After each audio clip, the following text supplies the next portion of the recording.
E o tema deste nome aí, não, eu creio que não muito conhecido, não é muito divulgado usualmente esse tema, que tem bastante impacto dentro do nosso cotidiano. Então, como referência para a nossa aula de hoje, eu identifiquei aqui esse texto em Jeremias, que é no capítulo 17, e os versículos 5 e 6. Diz lá a nossa Bíblia, a revelação de Deus, da sua vontade. Assim diz o Senhor: maldito o homem que confia no homem, faz da carne mortal o seu braço e aparta o seu coração do Senhor. Porque será como arbusto solitário no deserto, não verá quando vier o bem. Antes, morará nos lugares secos do deserto, na terra salgada e inabitável. Eu peço para o seminarista Guilherme que nos dirija em oração. Santíssimo Deus, nós te louvamos e agradecemos por esse dia, agradecemos porque a tua misericórdia se renova nesta manhã sobre nós. Agradecemos, ó Deus, porque o Senhor é um Deus bondoso. Agradecemos, ó Pai, porque o Senhor nos dá o privilégio de aprendermos mais sobre a Tua Palavra. Pedimos que ilumine as nossas mentes e torne os nossos corações aptos para receber a Tua Palavra. Que os nossos corações possam ser como terra boa e que a Tua semente seja lançada e que nós possamos crescer na graça e no conhecimento de Cristo. Oramos assim pelos méritos de Jesus, o nosso Salvador. Amém. Amém. Então, como nós temos acompanhado, os objetivos dessa série é nós entendermos os principais conceitos e pensamentos que orientam e também estabelecem os valores do que nós chamamos de, a Bíblia nos chama, do século. O século é a sociedade, a cultura dominada pelo ser humano, pelo homem, tendo como centro a raça humana, a pessoa humana. E o estudo de hoje será esse tema chamado tecnologismo. E a sequência que nós vamos fazer é examinar o que é técnica e tecnologia, que forma a expressão tecnologismo, conceitos, qual é a visão do século a respeito do tema, aí o que diz a Bíblia a respeito de tecnologia e também de técnica, passagens rápidas para nós compreendermos o conceito e o contexto, e aí nós darmos uma breve examinada no que é tecnologismo, exemplos que nós temos hoje e textos na Bíblia que nos levam a entender ou contestar estas percepções. E aí uma conclusão, se esse ponto de vista, essa proposição de pensamento tem fundamento bíblico e devemos considerar. Então, técnica e tecnologia. A palavra técnica e tecnologia, elas têm origem comum, como implica, é uma palavra de origem grega. E a tecne,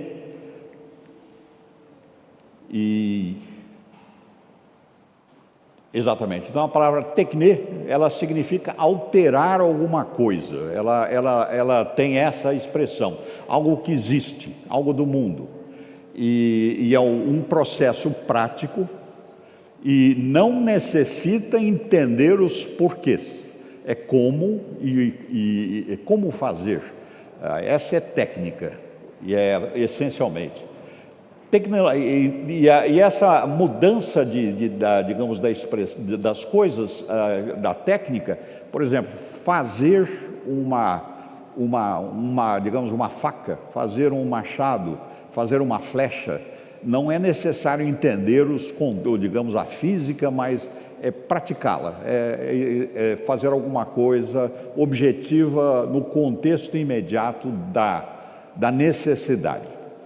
Então, essencialmente, ela, no grego, ela era muito usada para ferramenta. A ferramenta era uma expressão. A tecnologia, que é a junção do saber fazer, né, do técnico, com logia, que é razão, compreensão. Então, este estuda um pouco mais o processo, o transformar. Então, tecnologia, técnica tem a compreensão, a aplicação do fazer, e a tecnologia tem mais a ver com o processo. Então, esse conjunto de conhecimentos técnicos e processos, né, para desenvolver uma solução, dar uma solução para uma necessidade, ela tem uma abrangência muito grande na nossa sociedade e na história do ser humano. Então, essa faz desde a ferramenta simples, digamos, do período, a ponta de uma flecha feita de pedra que tinha mais penetração, por exemplo, no abate de um animal à distância, do que simplesmente uma flecha pontiaguda. Então, essas questões, essa é uma ferramenta, a flecha com a ponta preparada já é uma tecnologia, ela já vai se desenvolvendo um pouco mais, e dentro da nossa sociedade, a questão da tecnologia, ela tem aplicação extensíssima. Então, o ser humano vem desenvolvendo técnicas e tecnologia, e que hoje nós podemos ver que vai em todas as áreas da sociedade: comunicação, produção, educação, saúde, envolve tecnologia, que é a prática, o que nós aprendemos a fazer alguma coisa, e com a aplicação de processo podendo seguir então para questões mais complexas. E aliás, a questão, por exemplo, lá nos Estados Unidos está sendo feito lá um processo de otimização de processos, né? Que é lá, digamos, um dos temas mais polêmicos lá que estão sendo feitos, que a sociedade americana, como a nossa aqui em qualquer lugar do mundo, tornou-se muito pesada de processos, e os objetivos e as finalidades se perdem. Então, os processos dominam e os fins são perdidos, ou são difusos.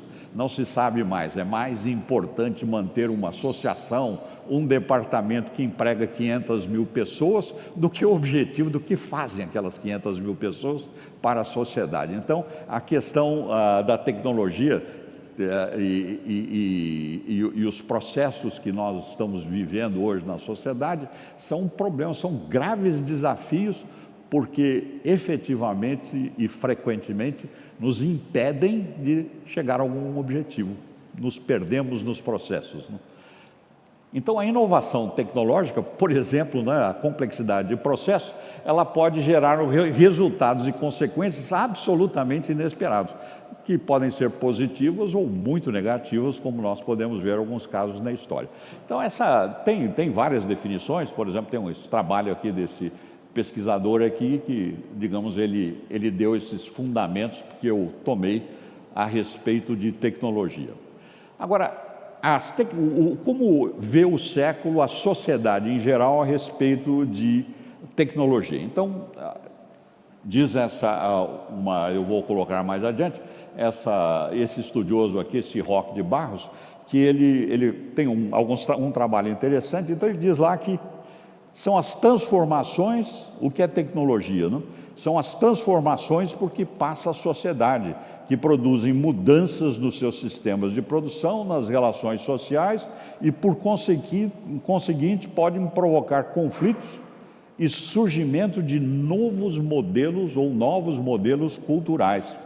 Essas mudanças culturais muitas vezes representam as próprias adaptações dos indivíduos ao seu meio. Aqui tem um conceito aqui, digamos, sobre cultura, que ele está tratando, não, no aspecto que ele chama de antropológico, das relações humanas, e aí ele traz para nós aqui esse ponto que é bastante relevante, é que as mudanças, as necessidades individuais e as próprias adaptações, elas geram tecnologia e geram novas necessidades.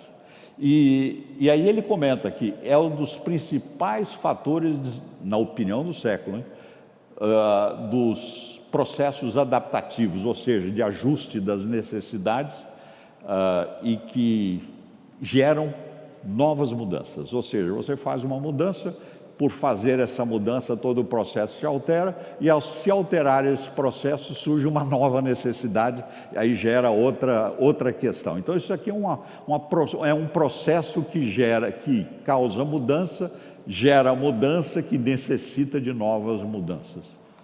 Então, essa definição aqui, uma outra, eu estou lembrando, nós já vimos bem muitas vezes a respeito de cultura, né? Mas lembrando novamente o que é cultura. Então, e cultura tem a ver com o comportamento e os valores que os grupos humanos, chamados lá de grupos sociais, eles adotam, né? Por exemplo, nós da cultura cristã, nós temos como referência a Bíblia, que é a nossa única referência de fé e de prática da vida.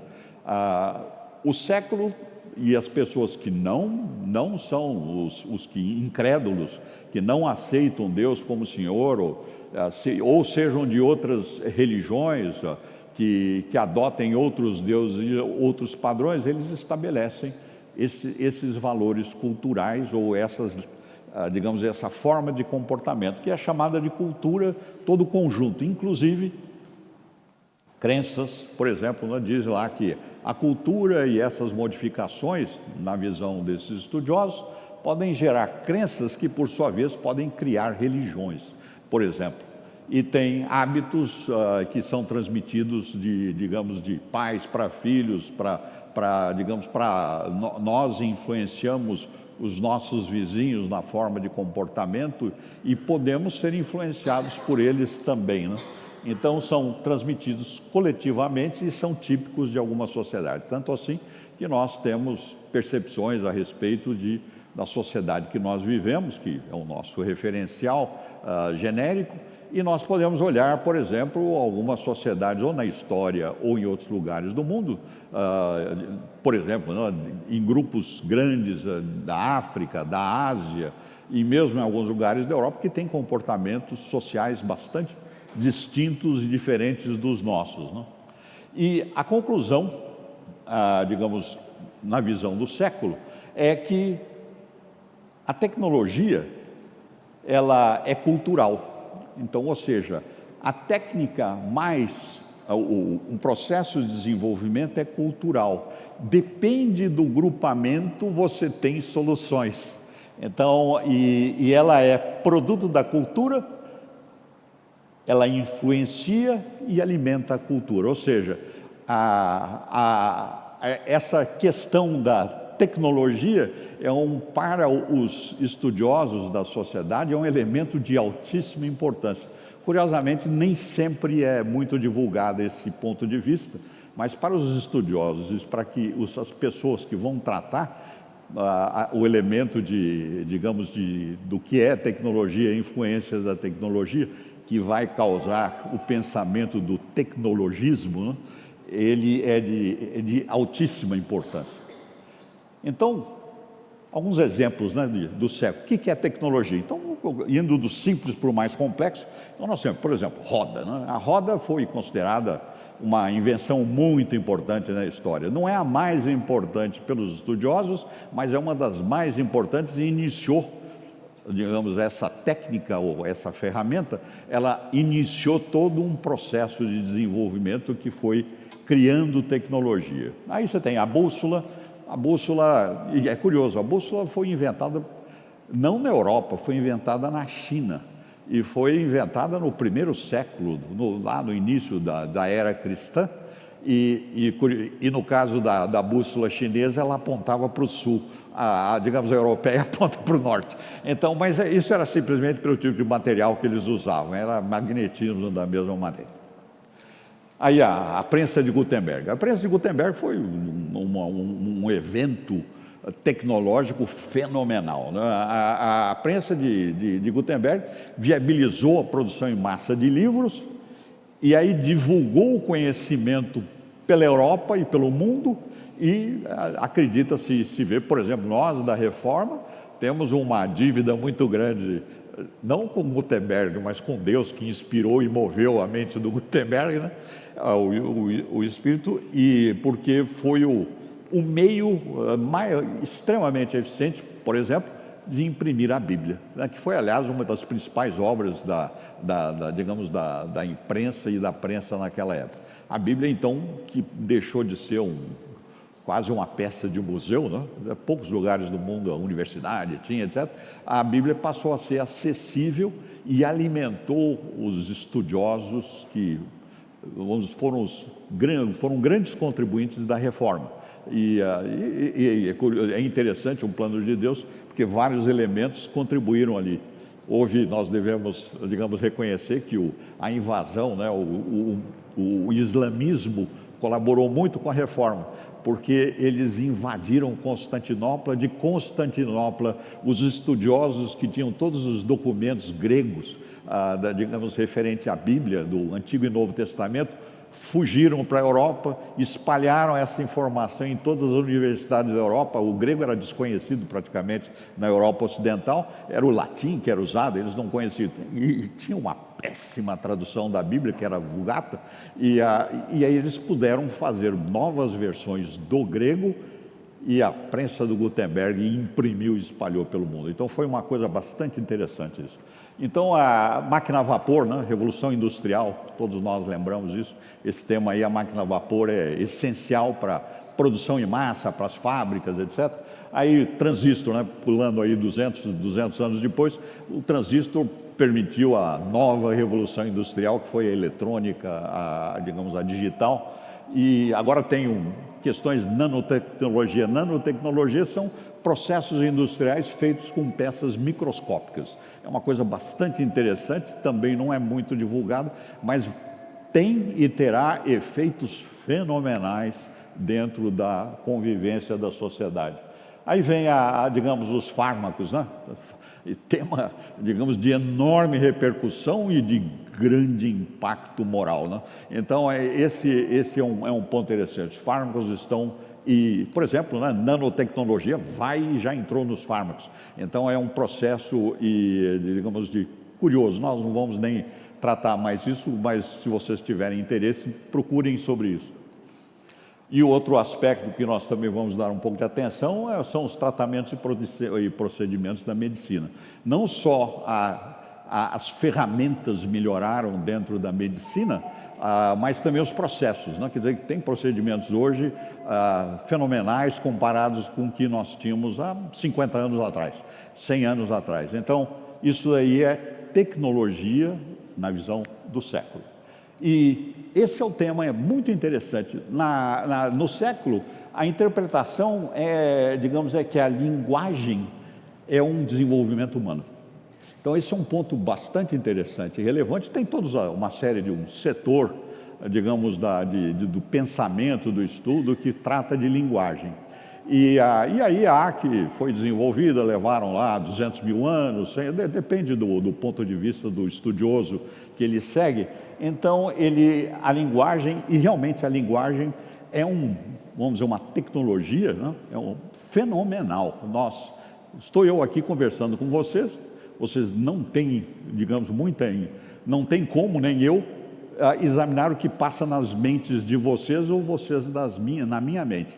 E eu estou me comunicando com vocês através de palavras que têm símbolos que formam um raciocínio dentro da sua mente e que deve ser muito similar com o que eu estou pensando. Então nós, desconhecendo o que cada um pensa, conseguimos nos comunicar através de linguagem uns com os outros.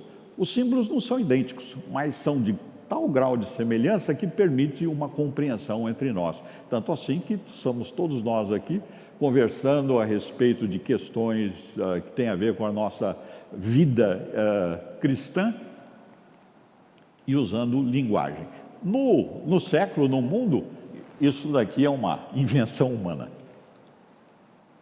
Agora, damos uma olhada do ponto de vista da Bíblia, para nós examinarmos um pouco o que a Bíblia e que Deus nos revela a respeito de digamos, vamos dizer, tecnologia, técnica e tecnologia. Então vamos ver alguns trechos bastante rápidos. Por exemplo, então a respeito de criação, né? Então no princípio esse termo nós todos conhecemos. Então Deus criou os céus e a terra estava sem forma, havia trevas e sobre a face do abismo, e o Espírito de Deus pairava sobre as águas, e Deus disse: haja luz. Bom, aí, digamos, eu apresento a minha primeira sugestão de raciocínio, né? Quer dizer, antes da criação do homem, né, existia linguagem. Então, vamos mais adiante.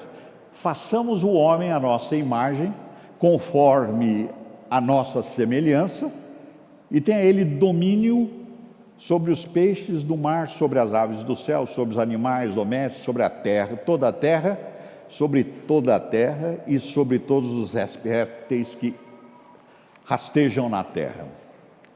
Então, veja aqui uma coisa interessante. Então, Deus, e nós vamos ver, isso daí é chamado mandato cultural, um pouco mais adiante nós vamos ver, Deus deu estabeleceu, né, que o homem tivesse domínio sobre a criação. Domínio não no sentido de tornar-se o dono, mas de ter autoridade sobre a criação ou na criação, que eu creio que é melhor. Então ele tem autoridade na criação e é um dom ou algo que Deus deu ou estabeleceu para a raça humana. Quem criou todas as coisas, nós sabemos, digamos, de outros textos que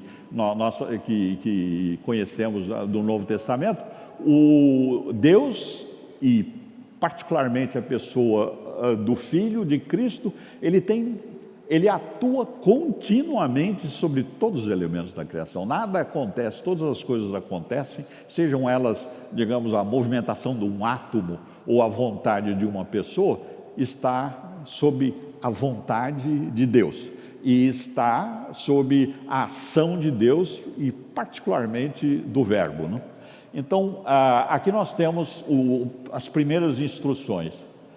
Aí Deus, digamos lá, nesse versículo um pouco mais adiante, nós temos lá que Deus criou o homem à sua imagem, e a imagem de Deus o criou, e os criou homem e mulher.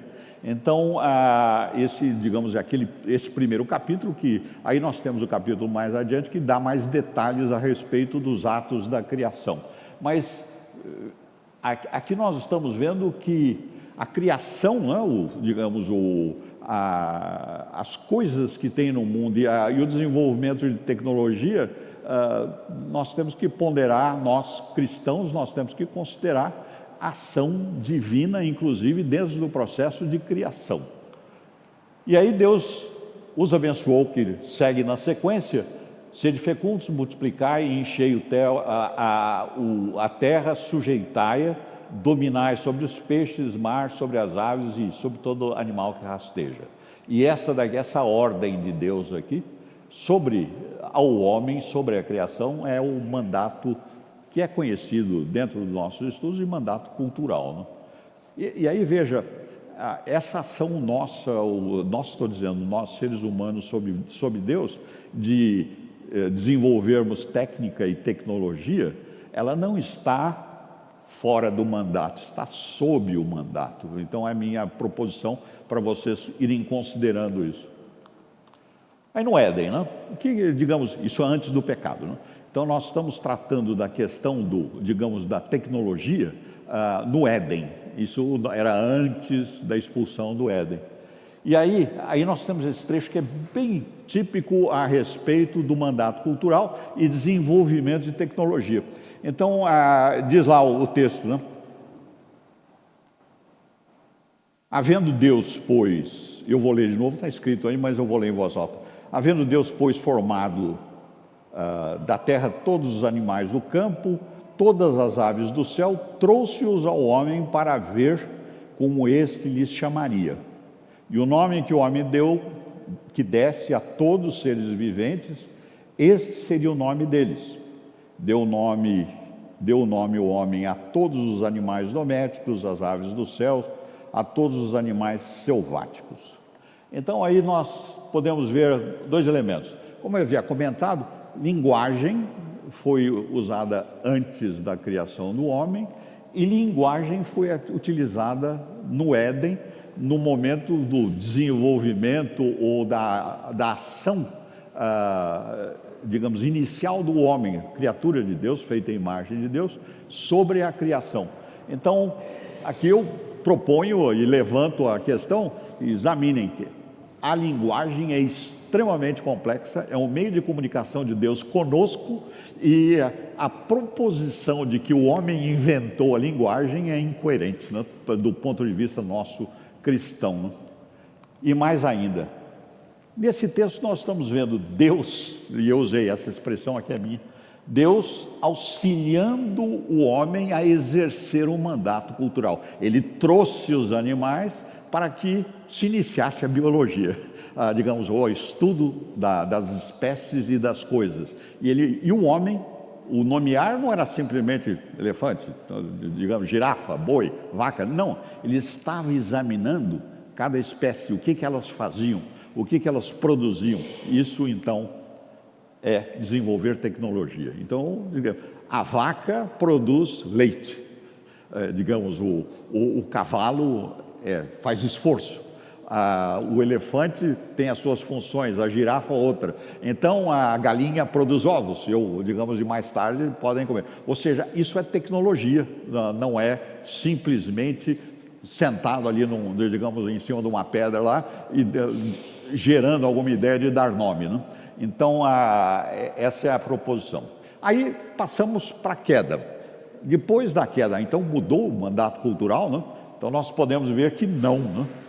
Permaneceu o mandato cultural. E o Jabal, lá no Gênesis capítulo 4, já depois da queda, que era um dos descendentes ali, ele desenvolveu a tecnologia do pastoreio.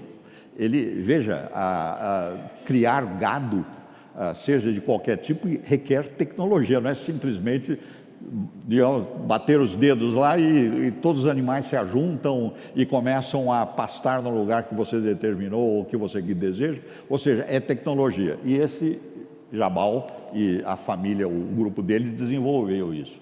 Aí veio o Jubal, que é o pai de todos que tocam harpa e flauta, ou seja, desenvolveu tecnologia de música e instrumentos. Ou seja, como fazer um instrumento, como fazer a música, melodia, ritmo e assim vai, né?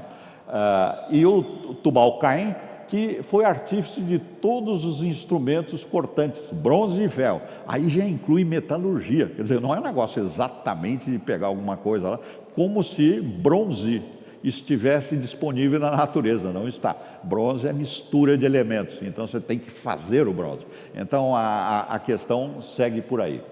Então o homem foi expulso do Éden, mas foi mantido o mandato cultural. Deus manteve o mandato cultural. Aí nós vamos no pós-dilúvio, né?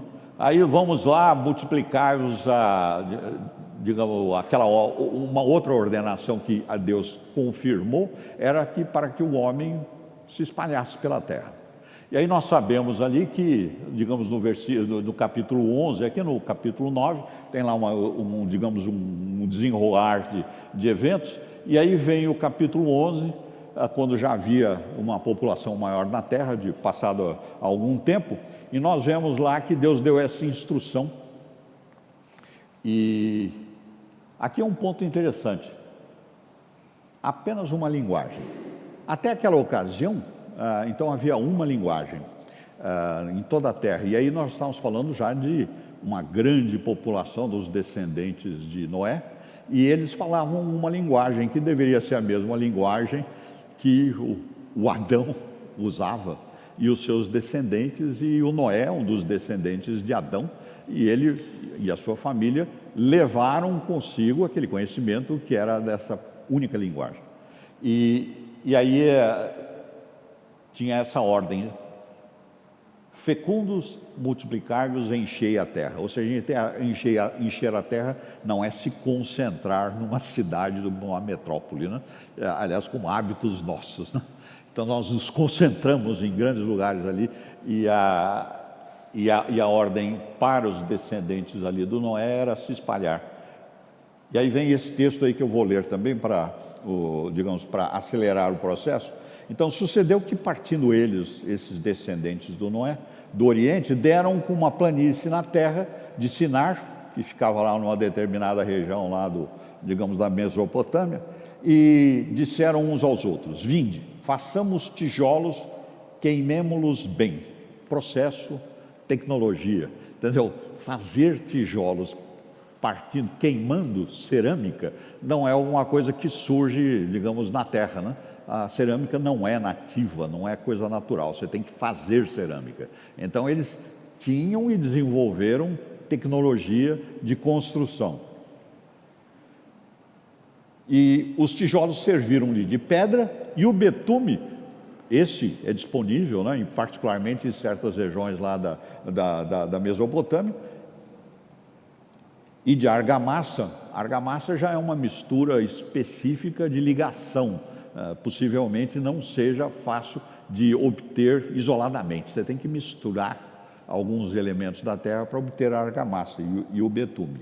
E aí disseram eles, com essa tecnologia, edifiquemos para nós uma cidade, uma torre, cujo tope chegue até os céus, e tornemo-nos célebres, tornando célebre o nosso nome, para que não sejamos espalhados na terra. Bom, então aí nós estamos vendo uma proposta de tecnologia para se rebelar contra Deus. Então é interessante. Aí então vem a consequência. Então desceu o Senhor para ver a cidade e a terra que os filhos dos homens edificavam, e o Senhor disse: eis que o povo agora é um, e todos têm a mesma linguagem. Isto é apenas o começo, agora não haverá restrição para tudo o que intentam a fazer. Vinde, desçamos. Aí é um outro texto, né, que comenta a respeito da Trindade, né? Então, vinde, desçamos. Essa expressão que Deus usa para si mesmo é no plural, né? Não é no singular. Desçamos e confundamos ali a sua linguagem, para que não entenda a linguagem do outro. Um não entenda o outro. O Senhor os dispersou dali pela superfície da terra e cessaram de edificar a cidade. Chamou-se-lhe por isso o nome de Babel, porque ali confundiu o Senhor a linguagem de toda a terra, e dali o Senhor os dispersou por toda a superfície da terra. O que nós vamos ver no texto lá é que, supondo lá que tinham lá 100 mil pessoas e surgiram 100 mil linguagens, nós vamos ver que surgiram um grande número de linguagens, e essa dispersão aconteceu por grupos, né? Mas isso não está no texto bíblico. Isso é uma conclusão de observação, né? Aí Deus não fez confundir a tecnologia da edificação. Pois não? Um termo utilizado no texto que o senhor leu é queimemo-los bem. Esse termo ele explica em que eles queriam construir uma torre muito alta, e para que isso acontecesse, os tijolos tinham que ser bem resistentes. Então não era só queimá-los, era queimá-los bem para que eles ficassem mais resistentes, para que pudesse ter uma estrutura sólida para que a torre subisse. Sim. Uma explicação. Você está perguntando ou afirmando? Eu estou afirmando. Afirmando. Então isso é uma confirmação que era uma tecnologia de edificação. Era um processo que foi desenvolvido para edificar, inclusive, veja bem, edificar edificações de grande altura, né? Não era uma edificação em que haveria, esfarelamento das paredes ou das estruturas. O processo é um processo, aí eu vou usar a expressão minha, né, sofisticado, já não é um processo assim de raciocínio imediato. Então, isso era a tecnologia. Então, o que eu aponto agora para os irmãos é: Deus não confundiu a tecnologia de construção não desapareceu. O que aconteceu foi que ele alterou uma forma de comunicação. E mais ainda que nós devemos, eu proponho e sugiro que nós raciocinemos, é que essa quantidade de novas linguagens não impedia que todas as pessoas não se comunicassem, né? mas eram linguagens que permitiam comunicação entre pequenos grupos e que nós vamos ver que aconteceu. E tanto assim que nós temos hoje, como consequência, de acordo com os calculistas, digamos, judeus, por volta digamos, de 5.000 anos depois, 4.000 e tantos, que foi digamos, o dilúvio, né? Então nós temos muitas linguagens onde, inclusive, é possível nós vertermos pensamentos de uma linguagem para outra. Ou seja, não são sistemas, vamos dizer assim, distintos, incompreensíveis. Nós temos dificuldade, muitas vezes, para entender ou para nos relacionar com a escrita de muitas regiões, né? Particularmente na Ásia, que tem um sistema de escrita bem distinto do Ocidente. Mas, mesmo assim, nós podemos ver lá que a escrita eslava tem mistura de símbolos que são diferentes dos ocidentais, né? Ou seja, a escrita, que, digamos, é consequência da linguagem oral, existem variações, mas as diversas linguagens orais são acessíveis à nossa mente. É uma questão de aprendermos. Ou seja, nós não inventamos, nenhum de nós inventa um idioma para falar com uma outra pessoa. Aliás, recordando, quando eu estava estudando um pouco, lendo sobre esses temas, que eu me recorde, ou que tenha na minha memória, assim, efetivamente uma linguagem inventada é uma linguagem chamada Esperanto, que foi organizada mais ou menos no fim do século XIX. E essa linguagem que foi organizada lá na Europa, lá por um cidadão polonês-alemão, ela é digamos, uma mistura de idiomas, particularmente do norte da Europa, com grego, latim, enfim, para se permitir, e a ideia que o grupo e ele tinha, era para que se criasse uma segunda linguagem que permitisse uma linguagem mundial. Então, a linguagem já tem aí 140 anos, coisa como essa, 130, mas inclusive aqui no Brasil tem muitas pessoas que falam ou que estudam Esperanto, e no mundo inteiro, mas não se tornou assim uma linguagem dominante, né? Então por inglês tem muito mais gente que fala do que Esperanto. Então, por exemplo, né? E na época lá de Jesus Cristo, ali na parte ocidental do Mediterrâneo, a língua comum era o grego. Então as pessoas todas falavam ali grego. Não todas, né? Tinham todas as linguagens regionais, e o grego era a linguagem comum, comercial, lá na época até chamada, se não me engano, de koiné. Mas a colocação é que Deus não confundiu tecnologia, ou seja, o mandato cultural não se encerrou, prosseguiu, e as pessoas de Babel carregaram consigo, digamos, tecnologia. Aí, outro ponto interessante para nós lembrarmos, né, a respeito de tecnologia, isso lá no Sinai. Então, quando está lá o Moisés recebendo de Deus as instruções, né? E lá pelas tantas, lá no capítulo 31, quando vem os detalhes para a construção do tabernáculo e os seus elementos, tem esse texto aí que eu vou ler aqui, digamos, cortando alguns elementos que no momento não se aplicam. Aí diz lá, o texto é no capítulo 31, que vai do versículo 2 até o 11. Eis que chamei pelo nome a Bezalel, e o enchi do Espírito Santo de habilidade, de inteligência e de conhecimento em todo o artifício para elaborar desenhos e trabalhar em ouro, prata, bronze. Aqui nós estamos vendo, digamos, múltiplas tecnologias, né? Metalurgia, digamos, o trabalho de cerâmica, tem digamos, sobre madeira, etc. Para lapidação de pedras, engaste, para entalhos de madeira, sobre toda sorte de lavores. E eis que dei por companheiro a Oliabe, e dei habilidade a todos os homens, chamados hábeis, para que me façam tudo o que eu tenho ordenado, a tenda da congregação, a arca do testemunho. E aí a conclusão do texto é: tudo segundo tenho ordenado. Então aqui Deus detalhou cada componente que ele queria, como que ele deveria ser feito, e deu a tecnologia.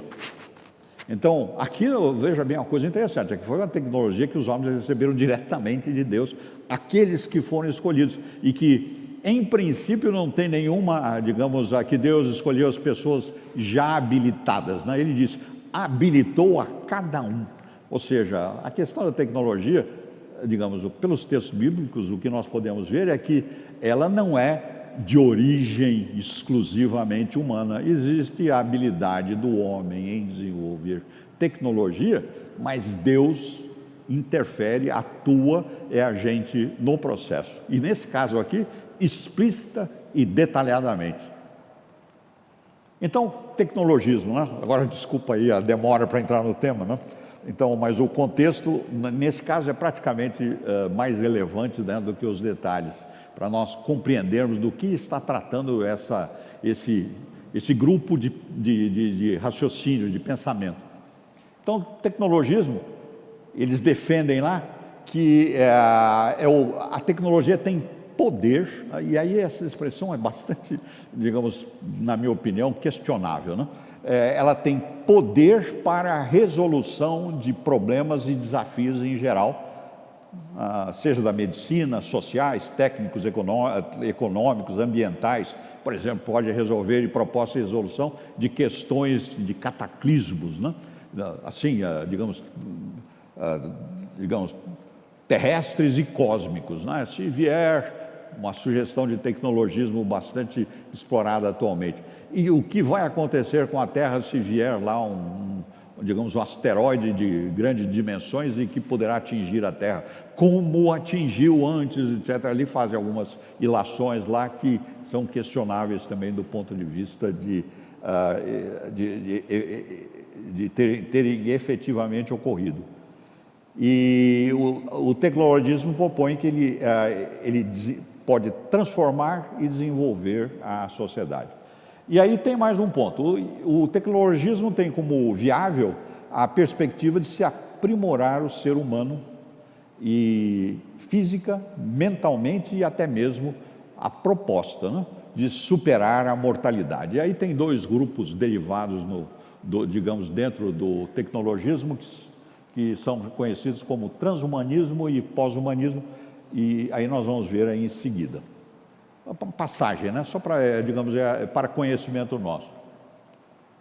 Então, esse termo aqui, tecnologismo, ele surgiu em 1940, mais ou menos, é relativamente recente a expressão.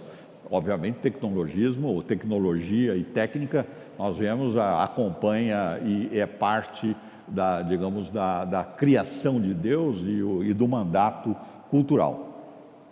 Então, esse termo surgiu em 1940, e quem propôs a primeira vez usou lá num trabalho, digamos, científico lá, da área de filosofia, na realidade, e foi um pensador americano chamado Ralph Barton Perry.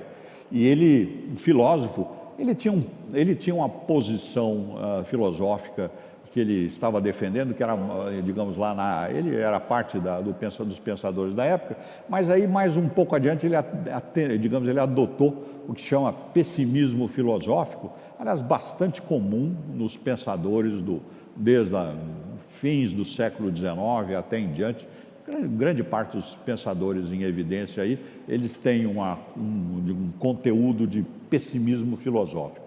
E, sinteticamente, esse pensamento diz lá que dá um valor negativo à vida.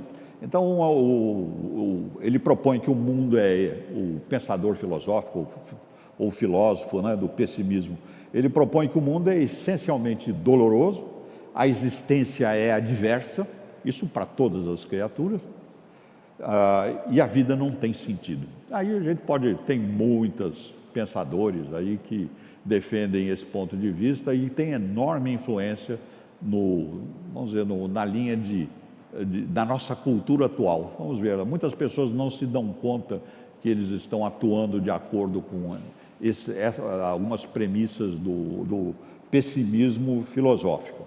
Mas não é o objetivo nosso fazer essas correlações hoje. Então, vamos ver o que é o transhumanismo, são dois grupos importantes dentro do tecnologismo. Então, o transhumanismo, ele propõe a modificação da condição humana através da ciência e da tecnologia, ele eliminando doenças e até superando a morte na hora que tiver uma tecnologia própria, porque eles defendem que poderá ser descoberto, e digamos, é razoável que venha essa solução, transcender a natureza biológica, e aí é um ponto bem importante, e nas condições do homem, então aumentando e alterando as capacidades físicas, psicológicas do corpo e da mente. E nós vemos frequentemente proposições de melhorar o desempenho do ser humano, física e mentalmente. Digamos, uma moda atual aí de pensamento é implantar chips no cérebro para processar mais coisa, armazenar melhor, etc. E fora, digamos aí, trazendo os fármacos, né? Os que vêm da parte da indústria farmacêutica para fazer esses efeitos também, atuando e alterando o comportamento mental, neurológico das pessoas. Aí eu não estou sugerindo que exista algum inconveniente nós tentarmos fazer tratamentos digamos, de problemas que ou de dificuldades ou de situações, que é um ponto, digamos, que nós devemos examinar. Mas, como nós vimos lá no uso da tecnologia de construção, a tecnologia aqui em Babel, né? Essas tecnologias têm aspectos de aplicação morais. Então, o ser humano tem que raciocinar em como usar a tecnologia. A tecnologia não tem vontade própria, contrário da sugestão dessa linha de pensamento do tecnologismo. Então, quem decide, ou vamos colocar assim, quem tem a responsabilidade do uso da tecnologia são as pessoas. Então, e elas irão prestar conta a Deus, e Deus não é indiferente ao uso da tecnologia. Vídeo que ele fez lá em Babel.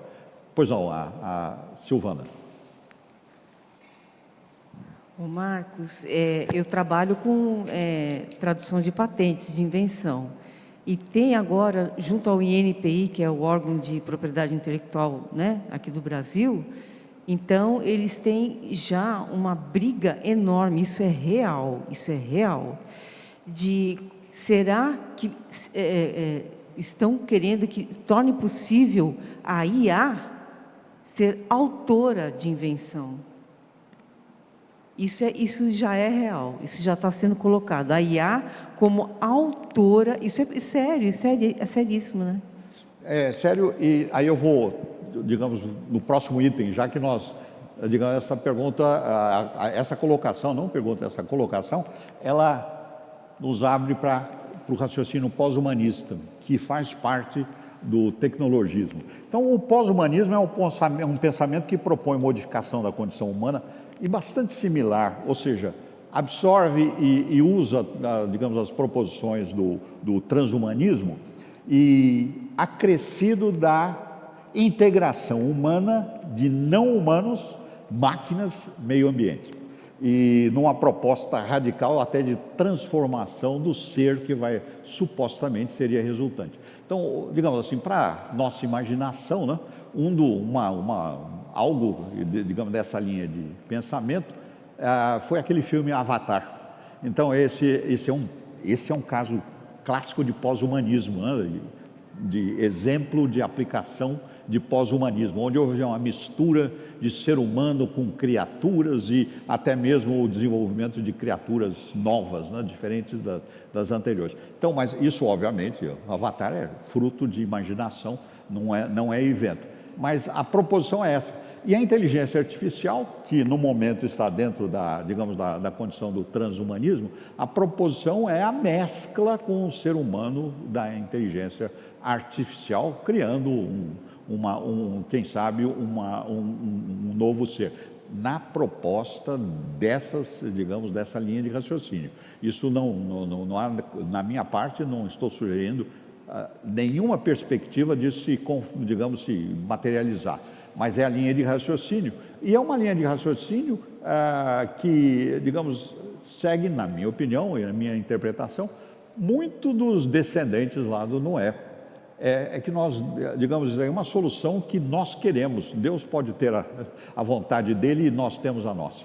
Então, a colocação é: queremos um ser que não foi criado à imagem de Deus. Então, digamos, da forma que Deus fez a imagem, né? Porque obviamente nós não somos deuses, nós somos criaturas com características que Deus determinou e que permite a comunicação de Deus conosco, e agora com a ação e presença do Espírito Santo em nós podemos nos comunicar com Deus, ou seja, com vontade própria. Mas, seguindo nesse pensamento, digamos, afora essas questões de IA, de inteligência artificial e consequências, eu não sugiro, nem vou pretender fazer consequências desse raciocínio no caso dele se materializar.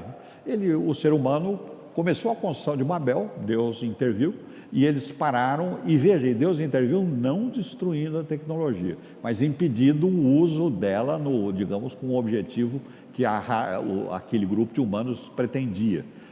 Então, a eletrônica e a linha digital, a nanotecnologia, os fármacos, técnicas de cirurgia e de medicina, elas não são más, porque elas não têm valor moral.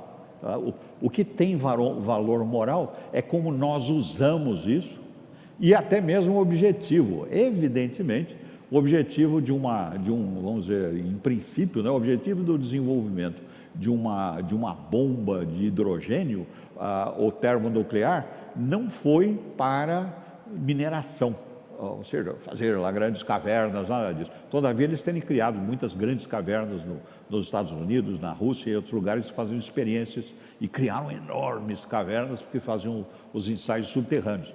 Mas, digamos, aqui no Brasil, até na época do Collor, não sei se lembram, estava sendo feito lá um grande poço profundo de milhares de metros de profundidade, e ia ser feita a primeira experiência brasileira de uma bomba termonuclear.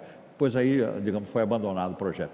Então, a colocação é que o uso da tecnologia, né, para quê e com quais objetivos, isso tem um aspecto moral, e nós, como usuários de tecnologia, nós cristãos, seres humanos, habitantes que Deus colocou aqui no Brasil, nós temos responsabilidade sobre a nossa opção de uso de tecnologia.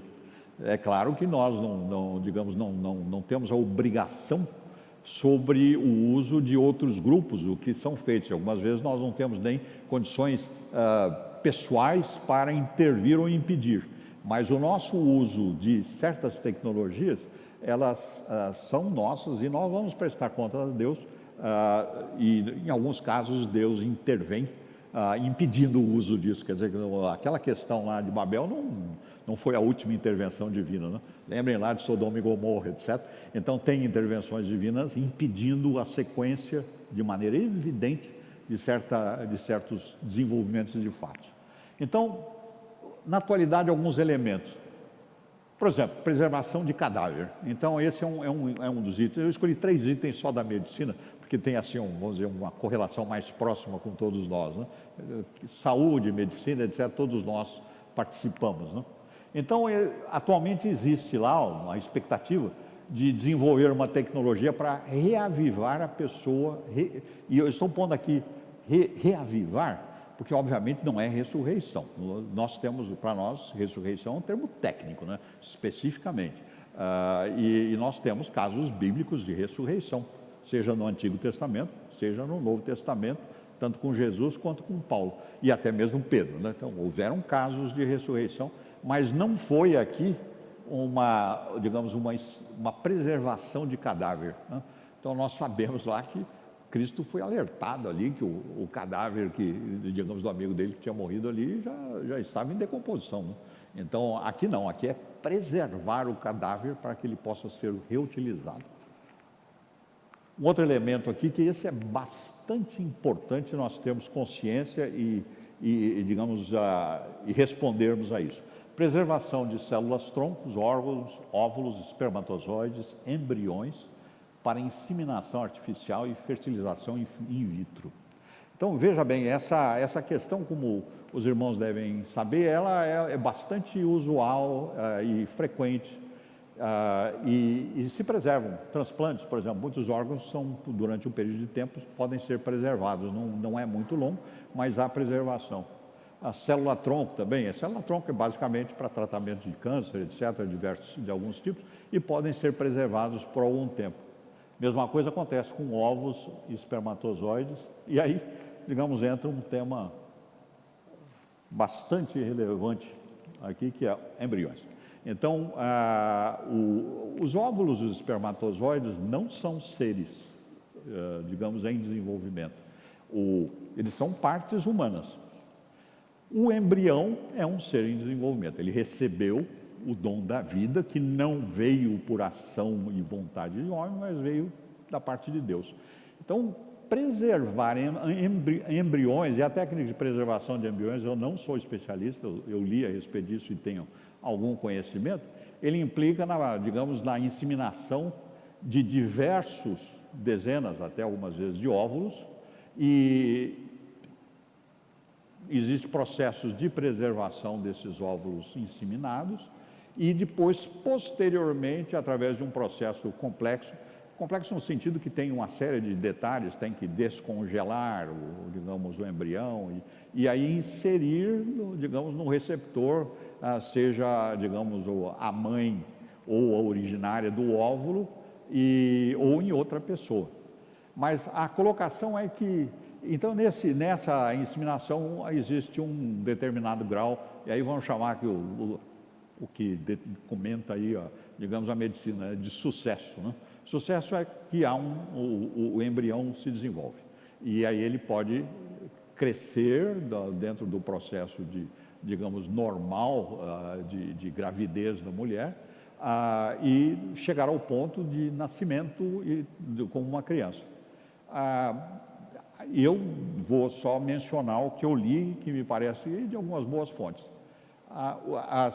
As crianças nascidas desse processo, de acordo com leituras e literatura disponível, têm frequentemente questões de saúde permanentes, bastante sérias, e não é uma questão eventual. Então, o grau de sucesso desse sistema de embrião fertilizado, reinserido digamos, no útero da mãe ou de outra pessoa, ele tem um grau de sucesso, é bem complexo o processo, e o grau de sucesso é baixo, no sentido assim de 10% a 20%. Então, a colocação é que a manutenção, ou seja, e aí, como esse grau de sucesso é relativamente baixo, frequentemente existem repetições da inserção, porque ocorrem abortos. Então, a repetição da inserção de outros óvulos que tinham sido previamente fertilizados. Tendo sucesso, vamos dizer assim, termo técnico que é usual aí do setor, ou seja, havendo o progresso da gravidez, frequentemente e predominantemente, os demais óvulos ou embriões são descartados. Ou seja, essas criaturas em desenvolvimento são mortas. E não só isso, são mortas, frequentemente são, digamos, redirecionadas para experimentos digamos, na farmácia e na medicina. Ou seja, é para uso que vai dar um fim, digamos, a essa vida em processo. Um outro problema e questão, e eu trouxe só essas três, é o que é chamado de redesignação sexual ou transgenitalização. Então, o que é isso, não? Isso aí é digamos, é um processo que existente hoje, como vocês veem lá, eu vou até comentar em seguida, é oferecido pelo SUS. Então, esse é feito através de cirurgia, de fármacos, ou seja, remédios, hormônios que são inseridos dentro da pessoa, e para alterar a característica física dos órgãos genitais da pessoa, com a construção literal, digamos, médica e cirúrgica, de um novo órgão genital e remoção dos órgãos chamados acessórios, por exemplo, testículos, mama, útero e ovário. E aqui no Brasil e em vários lugares do mundo, isso aí é oferecido pelo Sistema Público de Saúde como E veja, não é que, geralmente, existem alguns casos de mau desenvolvimento dos órgãos sexuais que podem ser, vamos dizer, ajustados por cirurgia, mas não é alterar o órgão de nascimento, digamos, ajustar vamos dizer, uma consequência, e aí não imediata, devido ao pecado, que é a deterioração do nosso corpo e dos nossos elementos, digamos, de genéticos que nós transmitimos para os nossos filhos. Então, um para o outro. Mas a colocação é que esse sistema aqui, a proposição é fazer uma alteração e nos Estados Unidos, por exemplo, está dando uma grande batalha lá porque eles estão, em alguns estados já autorizam adolescentes a optar por isso. Então, não é que, digamos, e veja, não porque tenham um mau desenvolvimento, mas porque se sentem masculinos ou femininos quando eram mulheres ou homens. Então, eles têm essa decisão nas escolas, em grande número de escolas americanas, públicas, quem escolhe como quer ser chamado é o aluno e os pais não podem ser informados que o filho resolveu ou a filha mudar de gênero na escola, né? E ser tratada como tal. Então, isso, digamos, esse aspecto é mais sociológico, antropológico, mas a questão aqui desse redesignação sexual é uma prática bem típica do tecnologismo. Aí, preservação de caráter, pois não. Eu ouço muito mal, por favor, se aproxime. É. Não sei se tem tanto a ver com esse tema, mas e quanto à doação de órgãos? Porque tem a ver, sim, com a tecnologia, né? Porque já que, Sim. claro, com toda certeza. Então, acho que a Denise perguntou a respeito de doação de órgãos. Se entra dentro, digamos, dos casos que nós estávamos examinando, digamos, como sendo, eu vou lá uns textos bíblicos contraditórios com a nossa referência, ou se ele se aplica nessa questão de novas criaturas. Veja, a doação de órgãos entre nós, seres humanos, nós não estamos doando ou pondo em risco, digamos, um ser que foi criado, que é o caso tipicamente, vamos dizer, da fertilização. Então, transfusão de sangue é bem típico. Então, não existe uma questão. Quando nós estamos cedendo alguma coisa que não vai implicar, aí é uma decisão tipicamente, na minha opinião, moral. Então, usar uma tecnologia com uso moralmente, digamos, sob a vontade de Deus e da revelação dele. Então, a cessão de órgãos a outra pessoa, e veja, e aí entra até os órgãos de pessoas que faleceram, né, mas que foram preservados. Então, o uso dessa tecnologia me parece que é aceitável do ponto de vista de prático. Ele não está colocando em risco a vida do doador. Então, ele pode trazer até um benefício ao receptor. Agora, existe, como nós sabemos, na recepção de órgãos, uma série de medidas complementares, através de fármacos, etc. Não é simplesmente, pelo que eu posso compreender, digamos, uma recepção de um órgão, recebi um novo coração, e aí eu passo, digamos, a tratar como se fosse o meu de origem. Não, é necessário remédios, etc., e toda uma dependência em fármacos. Mas, ao mesmo tempo, não se aplica o que nós vamos ler um pouco adiante lá, que é, digamos, o texto lá de Êxodo 20:13. Não vai matar uma pessoa, digamos, com intenção e desejo. Então, me parece que é aceitável, razoável, transfusão de sangue, cessão de célula-tronco para uma pessoa que tem digamos, fator genético parecido, órgão, digamos, a pessoa lá, digamos, é possível fazer digamos, ceder um rim para uma outra pessoa de característica similar. Na minha compreensão do ensinamento bíblico, isso é moralmente aceitável de acordo com as instruções de vida. Existe um grupo religioso, Testemunha de Jeová, se não me engano, que não aceita qualquer doação, e particularmente de sangue. Porque tem lá o texto, lá, se não me engano, Levítico 7, 12, alguma coisa, que diz, pelo sangue corre a vida. Então eles não aceitam essa transfusão de sangue, porque a vida está no sangue. Então para eles existe e aí a vida que Deus deu para mim não é a vida que Ele deu para Dona Denise.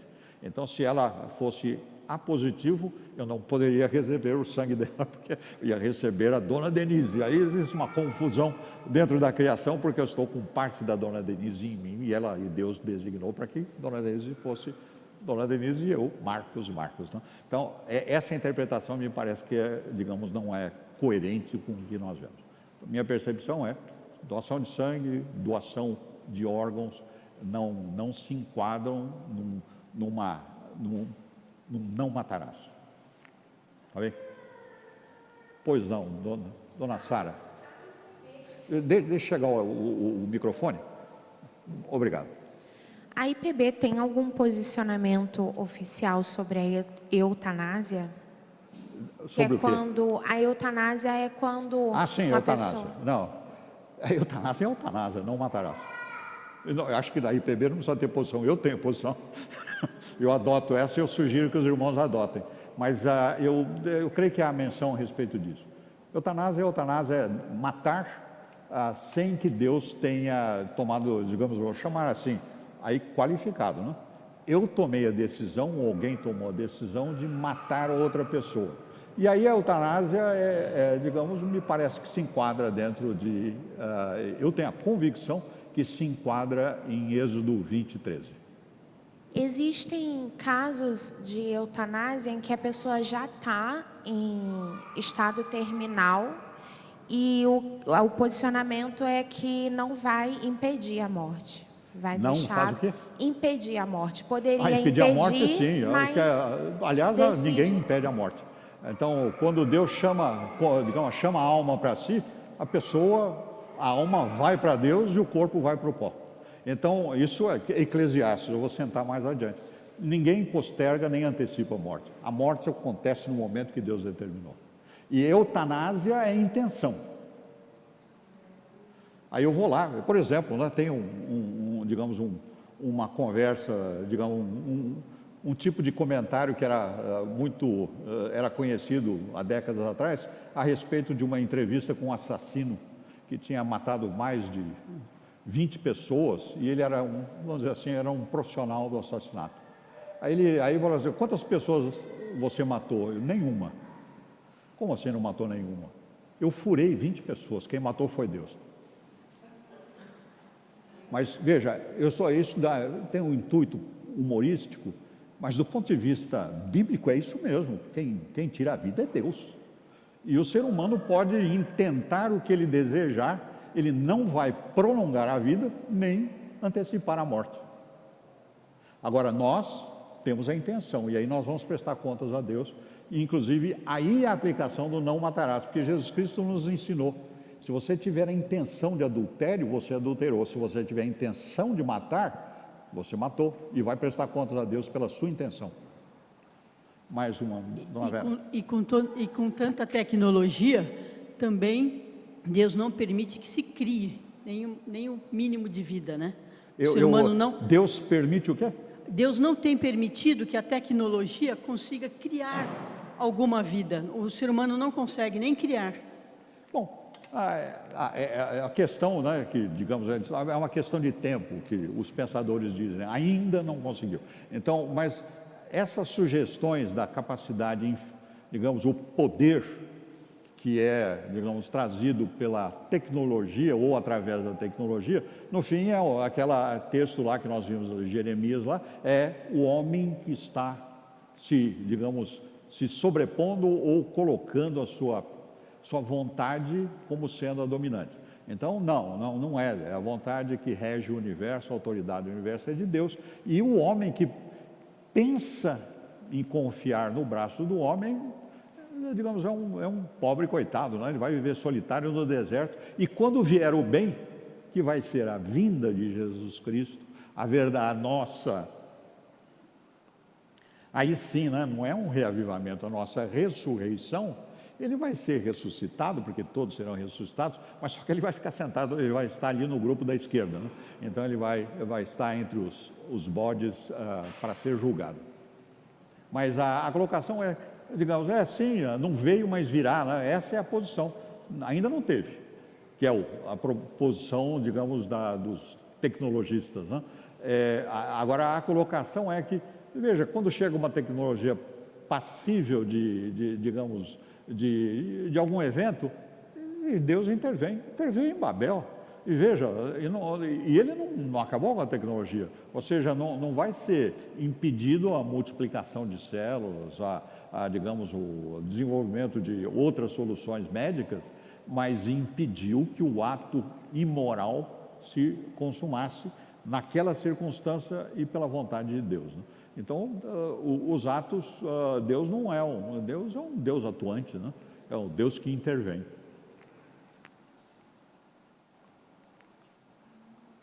Aí, questão lá, os textos bíblicos, a preservação de cadáver, né?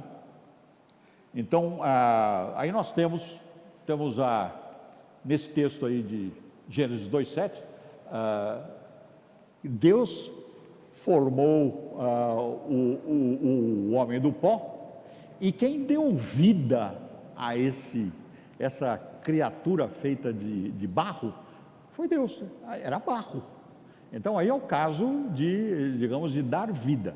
Quem dá vida, a Bíblia nos instrui, é Deus. E dá vida à união do óvulo com o espermatozoide. Como bem observado por muitos cientistas, não é digamos, essa inserção do espermatozoide no óvulo que gera vida. Esse é o processo. A vida vem de Deus. Deus dá vida a cada coisa, digamos, coisa no sentido, eu estou chamando, por exemplo, as plantas. Então, aos seres animais que não são que não são semelhantes a nós, e Deus até tem lá a instrução, digamos, na época do Sinai, não é para misturar, fazer, digamos, mistura de espécies diferentes de animais, não misture. Então, quanto mais nós pretendermos colocar, né, pegar grandes asas de algum animal e implantar nas costas, né, para poder voar, né? Então, a colocação, nós fomos feitos à imagem de Deus. Aí, mais adiante lá em Eclesiastes, a morte também, né? Ele tem a ver com a morte.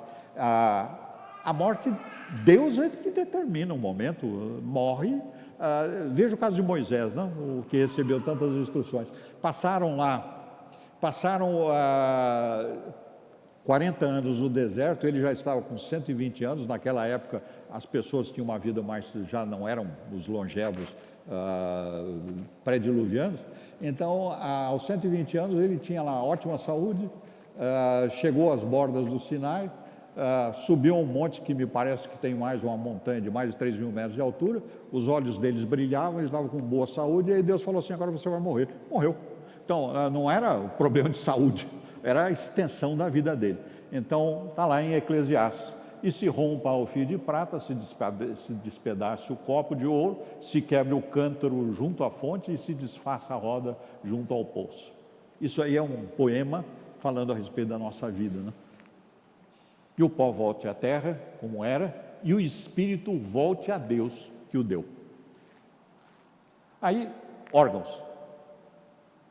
Aí o salmo que nós, inclusive, nós bem conhecemos, Deus forma a pessoa dentro do ventre da mãe, Ele conhece a pessoa, aliás, Deus conhece antes mesmo de nós virmos a existir. Aliás, conhecendo antes do mundo existir.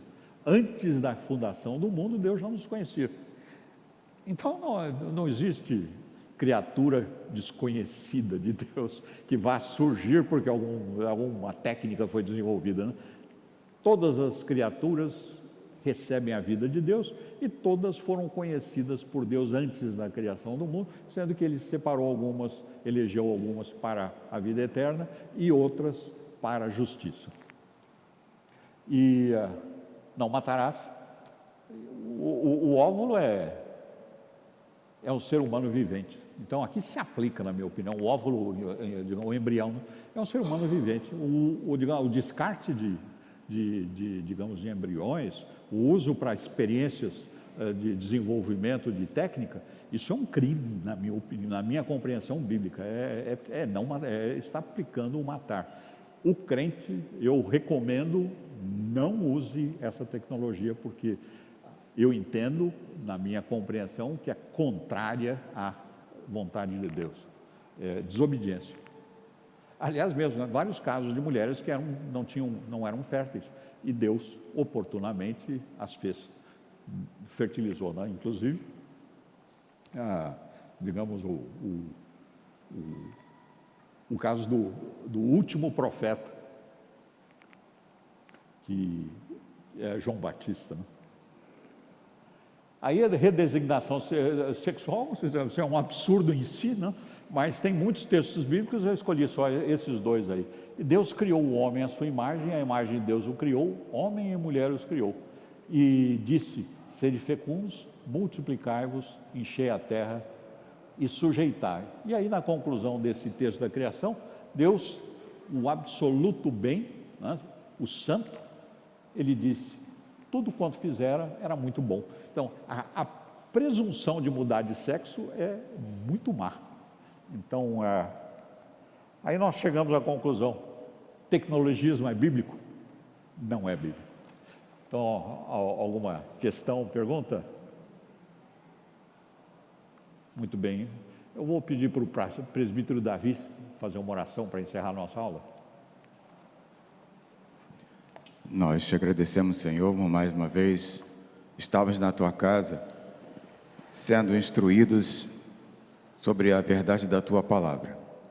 Nós te agradecemos pelo empenho dos teus servos que têm colocado diante de nós o que diz o mundo e a tua palavra, confrontando sim e deixando cair por terra todo o ensinamento que eles colocam.